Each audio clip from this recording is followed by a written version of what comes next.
मैं तुम्हें कभी भी माफ़ नहीं करूँगी। मेरी बेटी हैरान हो गई और उसने कहा, माँ, आप किस तरीके की बातें कर रही हो? ऐसा कुछ भी नहीं है जैसा आप सोच रही हो।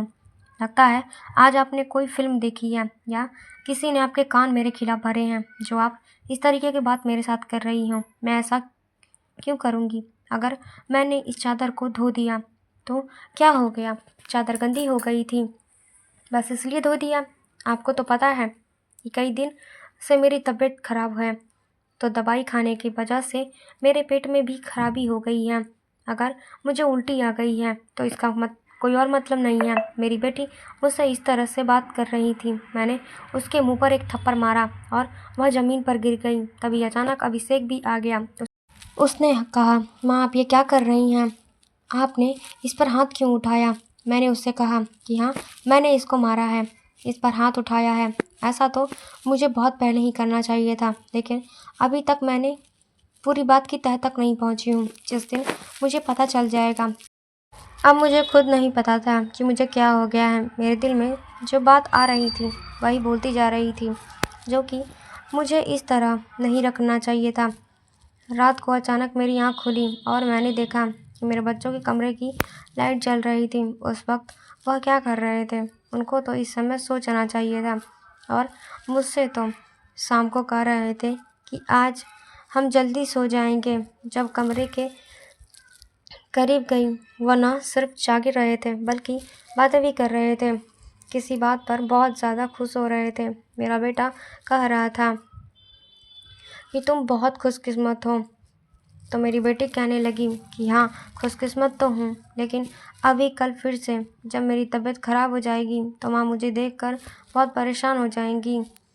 कब तक ऐसा झूठ बोलूँगी? बेटा बोला, बस कुछ दिन और कर लेते हैं, फिर सब ठीक हो जाएगा। मैं उनकी बातें सुनकर हैरान रह गई।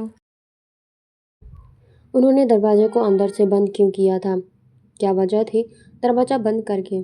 कि वैसे भी अब मौसम बदल रहा था, उनको दरवाज़ा खोलकर सोना चाहिए था। मैंने दरवाजे पर बार बार दस्तक देना शुरू कर दिया, लेकिन इस तरह से दस्तक देने के बावजूद भी उन लोगों ने दरवाज़ा खोलने में आधा घंटा लगा दिया। और उसके बाद जब मैंने कमरे में देखा तो के अलावा कमरे में कोई भी नहीं था और वह दोनों ऐसे शक्ल बनाकर बैठे थे जैसे नींद से जगे हैं।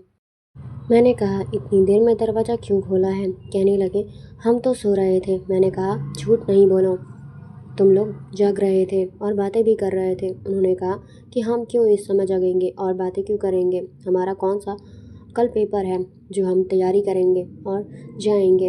हम लोगों को तो सो रहे थे, हम सो रहे थे।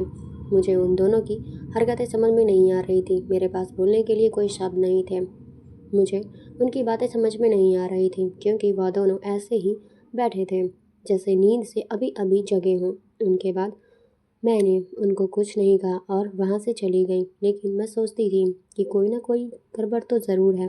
मैं यह देखकर हैरान रह गई कि एक दिन मेरी बेटी के बाजू में नील के निशान भी थे, या जख्म तो निशान थे। समझ नहीं आ रहा था उसे क्या लग रहा था। मैंने उससे पूछा तो उसने कहा कि छुरी लगी है, लेकिन छुरी तो उंगली पर लगती है, बाजू पर नहीं। मेरी बेटी, कोई ना कोई बात ऐसी है जो तुम मुझसे छुपा रही हो। कभी बेहोश हो जाती हो, कभी उसके शरीर पर अजीब अजीब तरीके के निशान होते हैं और कभी उठकर अपने बेड की चादर धोने लग जाती हो और मुझे कमरे में जाने तक नहीं देती हो। मेरा दिमाग जिस तरह जा रहा है, मैं वैसे सोचना नहीं चाहती। मेरी गलती थी। मैंने आग और पानी को क्यों एक साथ रखा? मुझे ऐसा नहीं करना चाहिए था। मैंने सोच लिया कि मुझे क्या करना है। जवान लड़का लड़की को मुझे एक साथ नहीं छोड़ना चाहिए था कमरे में। गलती तो मेरी ही थी। मुझे ही इन सभी बातों का ध्यान नहीं रहा। मुझे रखना चाहिए था ध्यान। अभिषेक तो अदिति का सौतेला भाई है। नियत बदलते देर नहीं लगती। इस उम्र में बच्चे बुरी संगतों में पड़ जाते हैं। सगा भाई तो सगा होता है और सौतेला भाई तो सौतेला। तो फिर मैं कैसे सौतेले भाई को और बहन को एक साथ ही एक कमरे में खुला छोड़ सकती थी? यह मेरी ही गलती थी। जब हम ही बच्चों पर ध्यान नहीं देंगे, परेशानियां तो पैदा होंगी ही। अच्छी बुरी बातों का ध्यान तो हमें ही रखना होता है।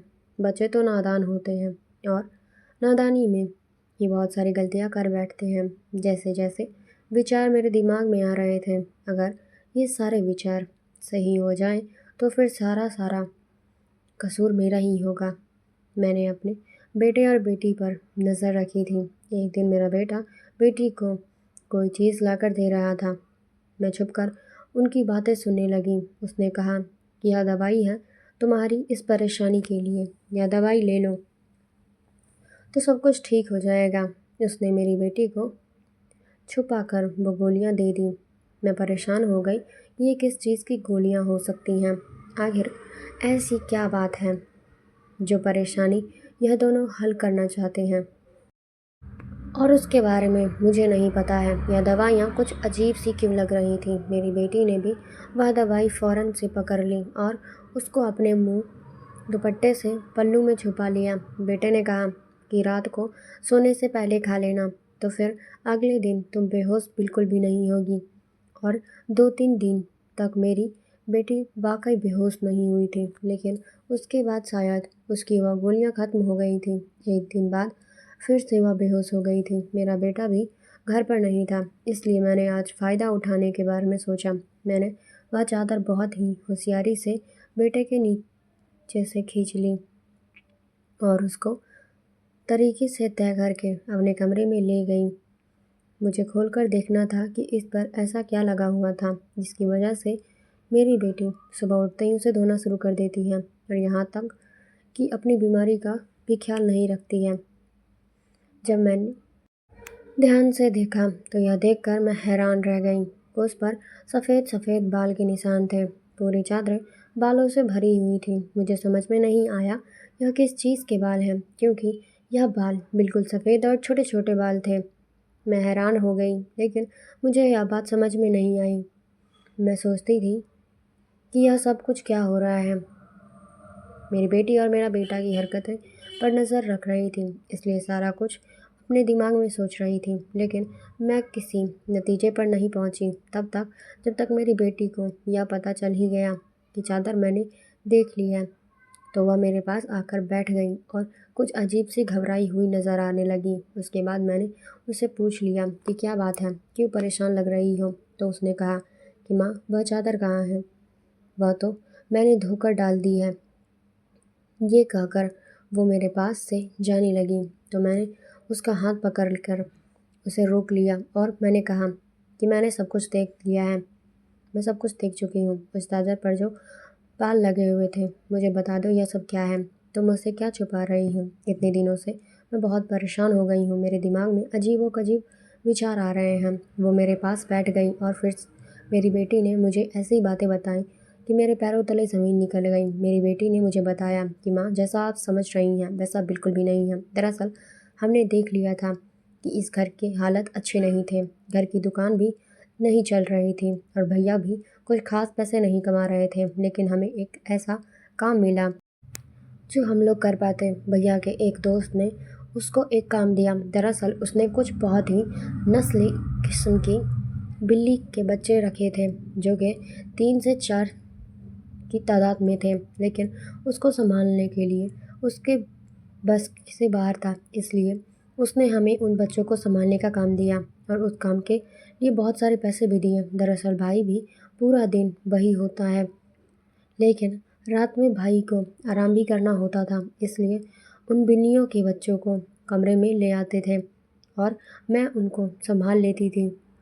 उन्हीं के बाल सुबह चादर पर लगे हुए थे, जिसको मैं सुबह होते ही धो देती थी, क्योंकि हमें पता था कि आपको इस तरह की चीज़ें बिल्कुल भी अच्छी नहीं लगती हैं। हम आपको ये सब कुछ बताने नहीं चाहते थे, हम यह सब काम कर रहे हैं। मुझे बाद में पता चला कि मुझे बिल्ली की वजह से एलर्जी हो जाती है, जिसकी वजह से मैं सुबह को बेहोश हो जाती हूँ। भैया ने मुझे जो दवाइयाँ ला कर दी थी वह इसी चीज़ की थी, ताकि मेरी एलर्जी कम हो जाए। भैया का वह दोस्त बहुत अमीर है और वह इस काम के हमें बहुत ज़्यादा पैसे दे रहा है। वह हमें एक दिन के 1000 रुपये दे रहा था और आज उन बच्चों का हमारे यहाँ पर आखिरी दिन था, क्योंकि अब वह हमें उन्हें लेकर दूसरे शहर चला जाएगा और हमने इतने पैसे कमा लिए हैं कि हम उस कमरे की छत भी ढलवा सकते हैं और घर का कुछ राशन भी ले सकते हैं। हमें पता है कि आपको पालतू जानवर पसंद नहीं हैं, इसलिए हमने आपको यह बात नहीं बताई, लेकिन आपने तो न जाने हमारे बारे में क्या क्या सोच लिया, हम पर इतना शक किया। आपने हमारे बारे में जो बातें हमारे दिल में तीर की तरह जाकर लगती हैं। मैं जानती हूँ वह मेरा सौतेला भाई है, लेकिन वह मेरे सगे भाइयों से भी बढ़कर है। उसने हर बार देखा जाए तो हम उसके लिए क्या करते हैं और लगते ही क्या है। उसके पिता तो इस दुनिया से जा चुके हैं और उसके अपने रिश्तेदार भी तो हैं जो कि हमसे बहुत ज़्यादा अमीर हैं। वह उसके साथ जाकर भी रह सकता है, लेकिन वह फिर भी हमारे साथ रहता है क्योंकि वह हमें कभी भी अकेला नहीं छोड़ना चाहता है। उसने हमेशा मुझे अपनी सगी बहन ही माना है। उसने कभी भी मुझसे कोई गलत बात नहीं कही और वह हमारा साथ भी देता है, हमारे लिए बहुत कुछ करता है। पूरा दिन वह बस काम ही करते रहता है। रात को भी मैं उसकी मदद कर देती हूँ। वह कहता था कि वह रात में भी यह सब कुछ कर लेगा। दिन भर वो बेचारा मेहनत करता था, इसीलिए मैंने उसको कहा कि रात को तुम आराम किया करो, बच्चों को मैं देख लूँगी। इसलिए मैं उसकी मदद कर रही थी। मुझे यह सुनकर बहुत ही ज़्यादा अफ़सोस हुआ और मुझे खुद पर बहुत ज़्यादा गुस्सा आ रहा था। मैंने अपने बच्चों के बारे में क्या-क्या सोचा। मैं अपने बच्चों के बारे में जितना गलत सोच रही थी, मेरे बच्चे उससे कई गुना ज़्यादा अच्छे थे। इतनी गलत बातें मैंने कैसे उनके बारे में सोच लिया, जितना कि मुझे सोचना नहीं चाहिए था। हमने यह बात अभिषेक को नहीं बताई। अदिति ने भी उसको कुछ नहीं बताया। मुझे सारी बात का पता चल गया क्योंकि अब यह काम वैसे भी ख़त्म हो गया था और मैं उसकी नज़रों में और ज़्यादा गिरना नहीं चाहती थी। कुछ दिन बाद अभिषेक ने उस कमरे की छत डलवा दी और अब हमारे घर का कमरा भी ठीक हो गया था। धीरे धीरे हमने बहुत मेहनत की। मेरी बेटी ने भी घर में बच्चों को ट्यूशन पढ़ाना शुरू कर दिया।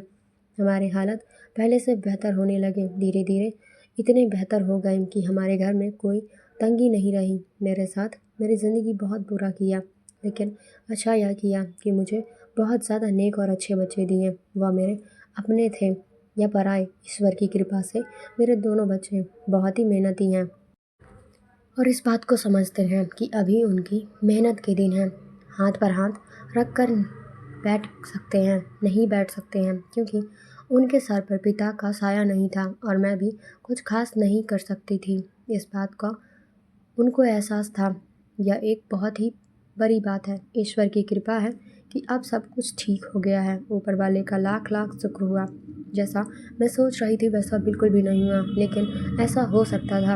अगर ऐसा होता तो मैं कहाँ जाती। बस आखिरी में इतना ही कहना चाहती हूँ, जो ऊपर वाला चाहता है वही होता है। मेरे बच्चे बहुत समझदार हैं और उनके दिल में कोई ऐसी बात नहीं है, लेकिन फिर भी मैं ऐसे माँओं को नसीहत करूँगी, बच्चों के साथ इस मामले में थोड़ी एहतियात ज़रूर बरतें और गलती ना करें जो मैंने अपने बच्चों के साथ किया। मुझे दोनों को एक कमरे में नहीं रखना चाहिए था क्योंकि जो ना हुआ वो हो सकता था। अगर वह हो जाता तो सब कुछ ख़त्म हो जाता। मेरे बच्चे तो समझदार थे, शायद मेरे साथ इसलिए ऐसा नहीं हुआ। अपने बच्चों का ध्यान रखें, उनकी ज़िंदगी पर भी ध्यान रखें। वह कब क्या कर बैठे इस बारे में पूरी जानकारी रखें और बच्चों का पर प्यार करने के साथ साथ थोड़ी सख्ती भी रखें। वह क्या गलती कर रहे हैं क्या नहीं, सब कुछ अपने बातों को जानकारी लें और इस बात का ध्यान रखें जब बच्चे जवान हो जाएं तो उनका बिस्तर अलग कर देना चाहिए। आपसे भी यही सब कहूँगी, अपने बच्चों का ध्यान रखें। दोस्तों उम्मीद करती हूँ कि आपको हमारी कहानी पसंद आई होगी। कहानी पसंद आई है तो वीडियो को लाइक करें और चैनल को सब्सक्राइब करें और चैनल को नए हैं तो नोटिफिकेशन ऑन कर दें ताकि अगली अपडेट सबसे पहले आपको मिले। तो मिलते हैं अगली कहानी में। Thank you so much for watching. Bye bye.